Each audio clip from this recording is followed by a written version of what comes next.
What's happening, guys? I'm Dan. Welcome back to the channel. Thank you so much for being here. Today, it's St. Patty's Day. I'm not out at the bars. I'm not going hog wild. I'm a dad. I'm old. But you know what? Let's do a beer review. We've got some Three Floyd's beer, a new one that I haven't tried before. Well, new for me, I should say. This has been around in prior years, but I have never tried this one, and it's going to be the Wigsplitter Coffee Stout. And actually, this was presented to me from my rep as a oatmeal stout, but it's being named as a coffee stout, so we'll try this one out today. No ABV on the bottle.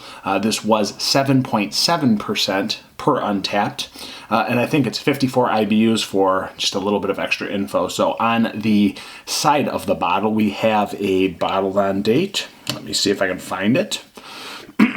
See. And what's cool is for their bourbon barrel-aged stouts, they just put the year it was bottled, but this time they actually etched in 3/7/24, and today is 3/17, so still pretty fresh from Munster, Indiana. Guys, Wigsplitter, again, never had it, but on the side, let's read it real quick. Big wig, no wig or comb over. Wigsplitter is an oatmeal stout, so it is an oatmeal stout, brewed with freshly ground espresso for those of us who like a little beer with their coffee or a little bit of coffee with their beer. Guys, disclaimer, I really love coffee. If you've watched me before, you know that I freaking love coffee. I'm a coffee junkie. I have it every morning. I have several cups sometimes. I love black coffee, cold brews, nitro cold brew. I love them all. So, disclaimer, you know me. I love coffee. Let's go to a pop. And I will say this should have been warmer, but I left it in the fridge. I like to leave these out typically and let them warm up. This has only been out of the fridge for like 10 minutes at most, so it's still pretty ice cold. Just a disclaimer. Let's go to a pour. Very brown in the ring light, but as I fill it up, it's turning quite dark. What a nice little bit of head retention too. So these oatmeal stouts, I'm a big fan of oatmeal stouts, guys. I just had one from Oradoc and I reviewed it. It was called the Bauer.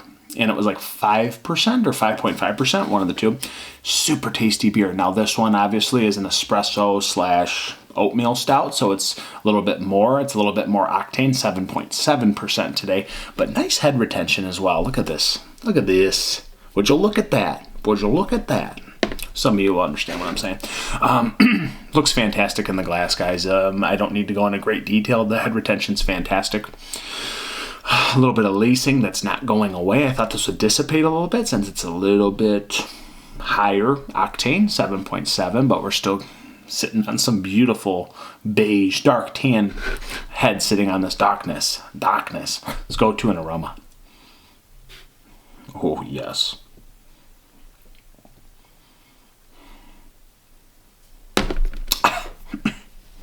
Coffee, 4 days. Cold brew coffee, 4 days. It's dark, it's roasty, it's rich, robust. A little bit of molasses cookie going on in there. A little bit of like that, you know, the vanilla, the sugary cookie kind of thing, but it's still dry. Like that roasty dryness is just really hitting. Maltiness is actually tapping into the nostrils as well. Not only dark roasted richness and dryness, you've got a little bit of hoppy quality, just a little bit. I'd say that could be some bitterness coming off the coffee grounds or espresso. Like that's sometimes just how they taste and smell. That's what it is.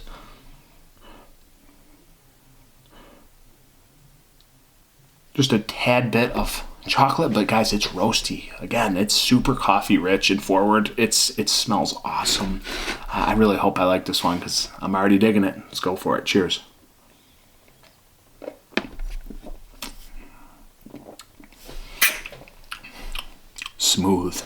Smooth, baby. What a great buttery mouthfeel. It does have a little bit of zip on the back end, if that makes any sense to you guys. It has just like the body and the maltiness kind of comes forward at the end. It kind of creeps up on you a little bit. It's not that it's hot or heavy. It just, you can feel the body a little bit, and you can feel that this could be a little bit bigger of a beer than maybe you would have thought to begin with. Smelling it, I don't know. It smells porterish, smells stoutish. It sure does. But sometimes you're not sure what you're getting yourself into when they don't label it on the bottle. At least I don't see it. So when you finish this beer, it finishes dry with a nice dose of coffee roast, a nice dose of dryness, and a slight touch of hops. Really nice and rich too. It's just a fantastic beer so far.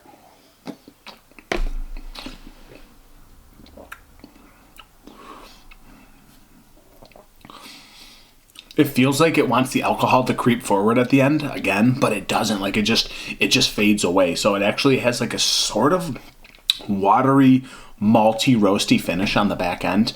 The beer feels super light and soft and whipped in the front, and even through the middle you get the espresso, you get the roasted molasses, charred molasses, whatever you want to say.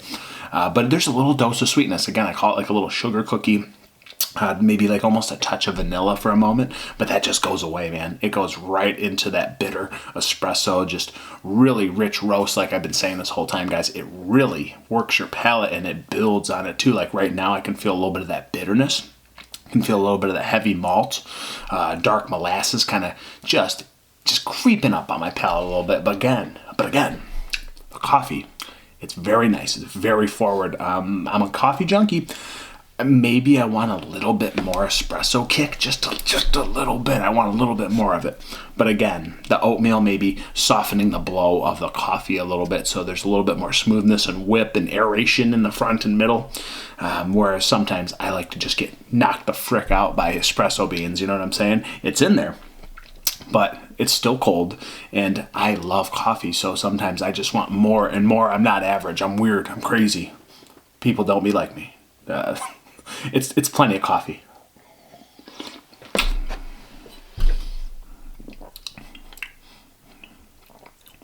But there's something about the back end, like it's just a little off on the back end. Like I want it to finish just a little bit more firmly. I want a little bit more of that coffee. I want a little bit more of the roast, and it kind of goes towards like a touch, like earthy, soily, malty on the back end. Like it again, the ABV wants to creep up on you, but it comes really close to being like almost an overwhelming feeling, like, oh, this is gonna be hot. And then it goes away, so I appreciate that.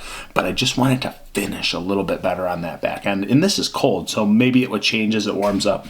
But I want that end just to finish with a nice little burst of coffee. I just want it to finish hard and firm, and it just kind of falls off a little bit on the back end for me. I'm just being completely honest, critiquing them. But it's a great beer otherwise.